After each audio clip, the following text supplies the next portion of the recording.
La mañanera de Ángel Sabatina, sábado 1 de mayo del año en curso, el año 2021.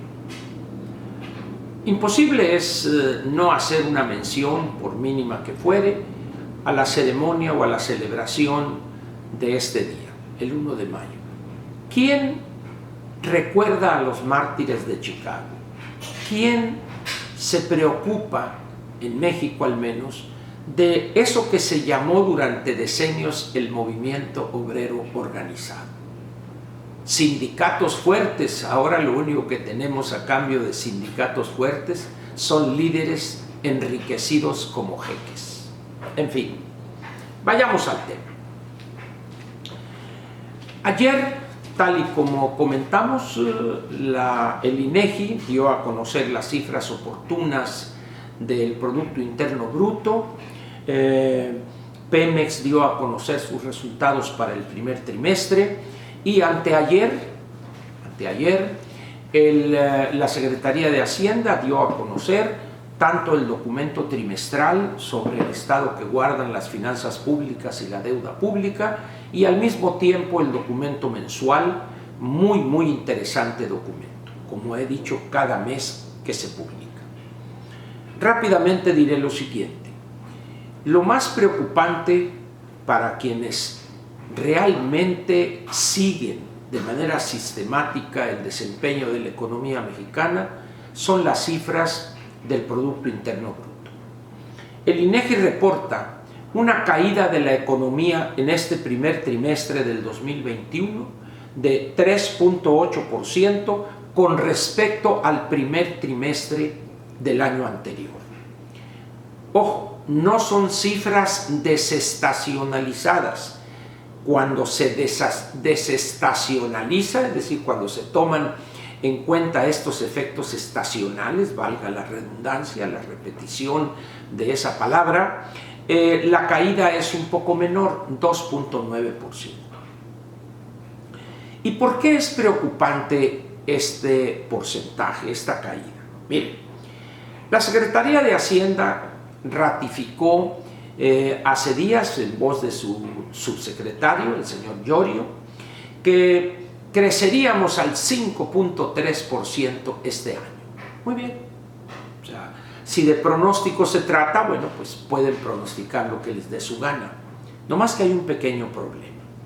Con estas cifras del INEGI, y voy a tomar la de la menor caída, las cifras desestacionalizadas, el 2.9%. Y lo voy a cerrar a 3% para que sea más fácil el cálculo, que voy a hacer enseguida. Mire usted. La economía, aceptando ese 3% de caída, que es 2.9 en realidad, pero para facilidad lo tomo yo. Muy bien. Para que crezcamos este año al 5.3%, si usted multiplica 5.3 por 4, le va a dar 21.2. Pero, como ya cayó 3 puntos en el primer trimestre, tendría la economía que crecer 24.2 en los 3 trimestres siguientes. Eso quiere decir que la economía debería crecer con respecto al mismo trimestre del año anterior 8% trimestral. Ojo, 8% trimestral para que en el promedio en el año 8 menos el 3%, eso le diera el 5.2, una cosa así. Cosa que es imposible que suceda. Por lo pronto, pues, la Secretaría de Hacienda debe guardar su 5.3% y hacerle caso a las personas serias o a las casas que se dedican a la prospectiva económica para aceptar que la economía mexicana este año, si bien nos va, crecerá 3.7, 3.8 en el mejor de los casos. Y eso evidenciará una situación sumamente complicada para los años que restan, el 22, el 23 y el 24. Pero también tenemos otro detalle en los números de Pemex y dicen, redujo su pérdida. a 37 o 38 mil millones de pesos. Que aliviane, ¿no? Es decir, Pemex es una entidad, porque no es empresa, es una entidad que no tiene salvación. Repito, es un cadáver insepulto Petróleos Mexicanos. Y Comisión Federal de Electricidad, como está siendo manejada también. Ahora, ¿qué hacer con Petróleos Mexicanos? Yo soy de la idea de que debemos liquidar esa empresa, liquidar a sus trabajadores y crear de entre las cenizas una nueva empresa que solo se dedique a a explorar, perforar y extraer y comercializar. Punto. No hay más. Si usted revisare los estados financieros no auditados que se han dado a conocer ayer, encontrará que lo que es la parte industrial de Pemex pierde decenas de miles de millones de pesos. No tiene salvación. Y si insiste el gobierno federal en no despedir a 40, 50, 60 mil trabajadores que son parásitos en realidad, pues las cosas seguirán empeorando. Ahora bien, ¿qué sucede cuando un gobierno se niega de una manera contundente y necia a reconocer la realidad, la cruda realidad que enfrenta? La única consecuencia posible ante ese absurdo es, lo digo claramente, la debacle, la caída al fondo de un precipicio no chiquito. Muy bien. Este gobierno insiste en que vamos muy bien, incluso el presidente ayer dijo, crecimos poquito pero vamos creciendo, por ese punto 4 que da a conocer el INEGI. Sin embargo, el presidente no toma en cuenta que las cosas son mucho más complejas que ese 0.4% que dio a conocer el INEGI, que ese 0.4 es con respecto al trimestre previo desestacionalizado. Ojo, hay una diferencia grande, no la vamos a explicar ahorita, en ocasión posterior, porque ya lo he hecho antes. Pero ese 0.4 nada significa. ¿Por qué? Porque la economía mexicana el año anterior cayó 8.2, dependiendo de si usted ve unas cifras, y 8.5 las otras. Pero cayó como nunca antes había caído en los últimos 100 años. Es evidente que la economía mexicana tiene graves problemas estructurales. Esos problemas se pueden reducir si se toman las decisiones correctas, o se pueden agravar si se proponen medidas incorrectas. Y este gobierno se ha especializado solo en proponer medidas incorrectas. ¿Recuerda usted lo de la ley de la industria eléctrica que le dio palo la Suprema Corte o el Poder Judicial?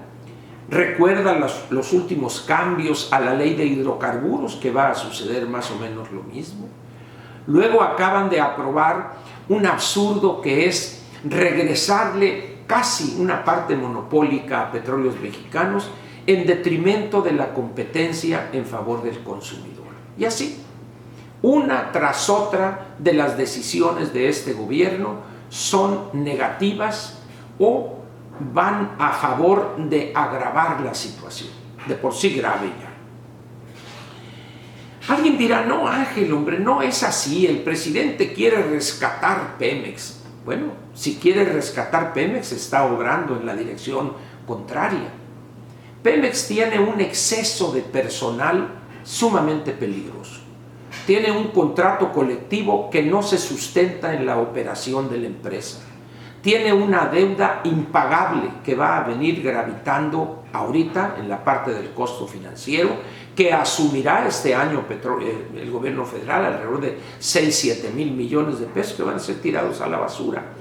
Pero en los años siguientes, 23, 24, 22, 23, 24, va a ser la misma canción. ¿Qué hacer ahí? La verdad es que con legisladores como los de Morena, que ahorita controlan ambas cámaras. Esperemos que después del 6 de junio, después de la mula de 6, es el sexto mes, el sexto día, las cosas cambien y puedan los diputados de la oposición lograr algunos cambios.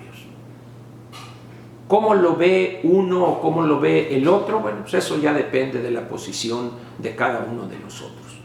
Pero el hecho es que algo hay que hacer para detener esta sangría de los escasos recursos que tenemos. Y mire,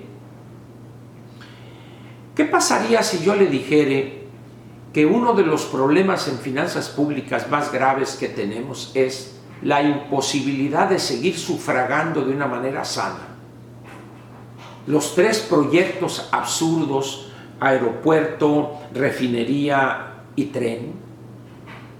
¿Y qué le parecería a usted si le dijere que esa astringencia, esa escasez de recursos va a hacer imposible sufragar de manera sana tanto programa social, entre comillas, o de bienestar, sin control, sin un padrón razonable, sin requisitos y reglas de operación claras?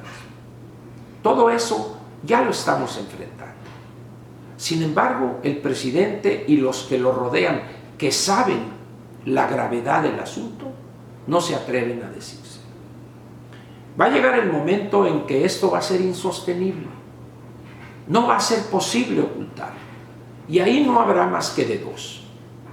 O se solicita deuda para financiar o para soportar esa locura en el tiradero de recursos, o se hace un recorte masivo en muchos programas, salud, educación, infraestructura, etcétera, para poder mantener esos programas electoreros y las 3 locuras en términos de infraestructura. El presidente parece no estar decidido ni inclinado en lo más mínimo a rectificar. Algunos piensan que el resultado en la Cámara de Diputados adverso a Morena y a sus candidatos podría orillarlo a rectificar. Yo pienso que no. El presidente es un hombre de pocas ideas y las pocas que tiene son de antepasado. Él no va a rectificar. Y eso lo único que presagia son tiempos todavía más difíciles para la población, para las empresas y los empresarios, y en general para el país. El futuro de 2, 3 generaciones corre peligro. Sin embargo, repito, el presidente se niega a entender y aceptar que habría que rectificar de manera profunda el rumbo que ha decidido que tomemos. Piénsele y verá. Por último le digo, a partir de mañana en la Dominical ya estaré transmitiendo desde la Ciudad de México. Como yo le decía, solía decirle a Pascal cuando él se iba de vacaciones y regresaba, yo le decía, bienvenido a la pesadilla. Bueno, pues anímicamente ya estoy preparado para regresar a la pesadilla. Cuando usted esté escuchando esto, nosotros iremos volando a esa pesadilla que es la Ciudad de México. Gracias por su paciencia, por entender que fuera del país pues es un poco más difícil la transmisión, pero lo he hecho con mucho gusto y el equipazo ha estado a la altura. Y nos vemos mañana en la Dominical, repito, ya desde el lugar conocido por ustedes. Gracias y ahí nos vemos.